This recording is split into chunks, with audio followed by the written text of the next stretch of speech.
જય સિયારામ, જય સિયારામ, જય સિયારામ. દરેક મિત્રોને જય સિયારામ. તો આજે આવી ગયા છીએ ફરીથી આપણે એક એવી જગ્યાએ કે જે આપણે પહેલા પણ આવી ગયેલા હતા. તો આજે આપણે આવી ગયા છીએ શંખેશ્વર. તો શંખેશ્વર આવ્યા હતા એક સામાજિક કામમાં આવ્યા હતા.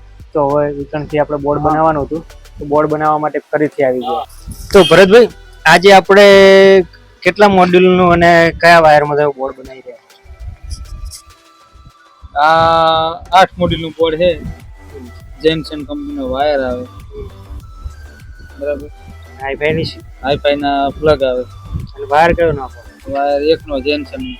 તો ભરતભાઈ, તમે આટલા વર્ષો આ જે ધંધો કરો વાયરિંગનો, તો એમાં જે સેફટી બાબતનું જે કહેવાય તો સેફટી બાબતમાં પબ્લિક કયું ધ્યાન નહીં રાખતી કે જે આમાં અવોઇડ કરે કે ભાઈ ચાલશે હડો કે નહીં કરવું, આવું નહીં લેવું, એ બાબતે કયું અવોઇડ કરે? અવોઇડમાં તો સસ્તા બોર્ડ લે, એમાં અર્થિંગ નો ઓપ્શન આવે નહીં. એમાં શું અર્થિંગ નીકળે, જમીનમાં અર્થિંગ નાખો એટલે તમારે કરંટ આવવાનું કે કોઈ વસ્તુ અર્થિંગ મારતી હોય, શોર્ટ મારતી હોય તો આવે નહીં અર્થિંગ.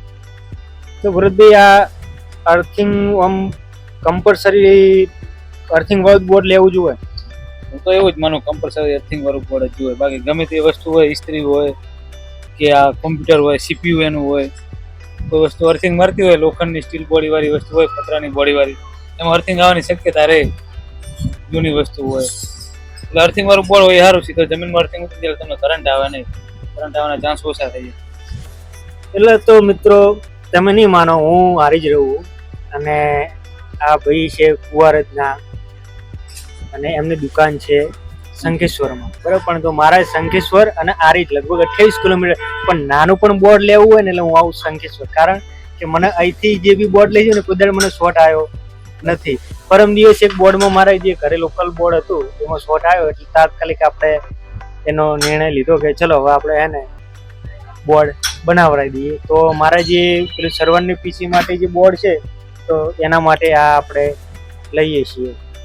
બેઠા બેઠા બનાવતા હતા બોર્ડ બનાવતા હતા. અને અમારા શ્રી સાઉન્ડ શંખેશ્વરમાં જાણીતું એવું નામ એવા રાજુ કાકા ફોન કર્યો. રાજુ કાકા ચો હતા? રાજુ કાકા કે ભત્રીજા બજારમાં છો, હું તો આવો મળવા. તાણે ઠંડી પાણીની બોટલ, પછી જીરા અને ઠંડુ પાન લઈ અને અમને ભેગા થવા આવી ગયા.